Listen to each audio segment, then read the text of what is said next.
उत्तर प्रदेश के प्रयागराज में महाकुंभ 2025 की तैयारियां जोरों पर हैं और अब इसकी शुरुआत में बस कुछ ही दिन बचे हैं। 13 जनवरी से 26 फरवरी तक चलने वाला ये महाकुंभ लोगों के लिए धार्मिक आस्था का महापर्व है। देश विदेश से लाखों श्रद्धालु और साधु गंगा में पवित्र डुबकी लगाने संगम किनारे पहुंचेंगे।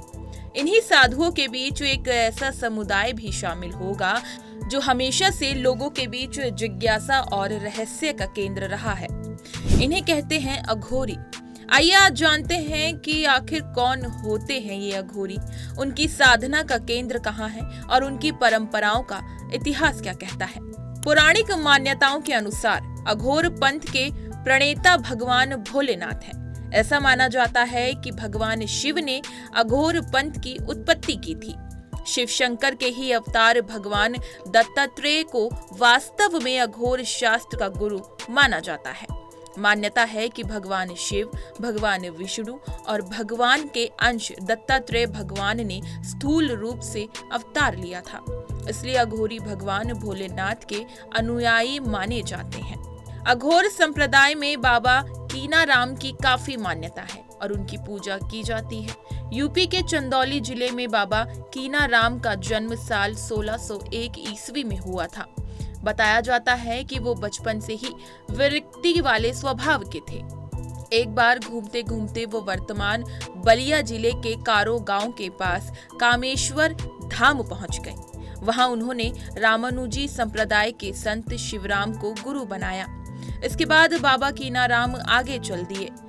देश भर में घूमते घूमते हुए वो गुजरात जाकर गिरनार पर्वत पर बस गए। वहां से जाकर काशी में स्थित हो गए। मीडिया रिपोर्ट्स में बताया गया कि पारंपरिक रूप से अघोरी शमशान घाट पर साधना करते हैं। ये 3 तरह की आराधना करते हैं। एक आराधना होती है शमशान साधना, दूसरी शिव साधना और तीसरी को शव साधना कहा जाता है। बताया जाता है कि ऐसी साधनाएं असोम में गुवाहाटी के पास स्थित सिद्ध कामाख्या पीठ के शमशान, पश्चिम बंगाल में तारा पीठ के शमशान, महाराष्ट्र में नासिक के त्र्यंबकेश्वर और मध्य प्रदेश में उज्जैन के चक्रतीर्थ के शमशान में की जाती है। बताया जाता है कि मान्यता के अनुसार शव के ऊपर पैर रखकर जब अघोरी साधना करते हैं तो उसे शिव और शव साधना कहा जाता है। इस साधना का मूल है कि शिव की छाती पर माता पार्वती का पैर रखा माना जाता है। इस साधना में शव को प्रसाद के रूप में मांस और मदिरा चढ़ाई जाती है। ये साधना अकेले में की जाती है। तीसरी साधना यानी शमशान साधना में परिवार के सदस्य को भी शामिल किया जा सकता है। इसके दौरान शव के स्थान पर शवपीठ की पूजा होती है।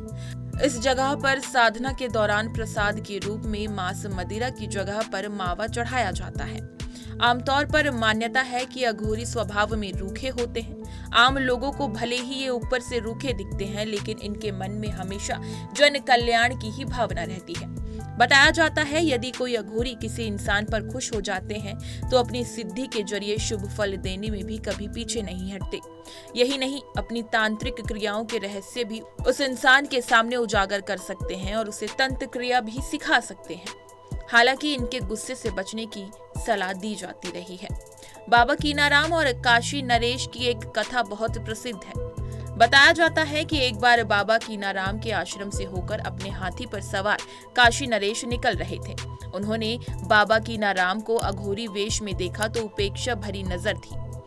बाबा ये समझ गए और अपने आश्रम की एक दीवार को देखकर कहा कि चल आगे। चमत्कार ये था कि वो दीवार काशी नरेश के हाथी के आगे आगे चलने लगी। इस पर काशी नरेश को अपनी भूल का एहसास हुआ और उन्होंने बाबा कीनाराम से माफी मांग ली।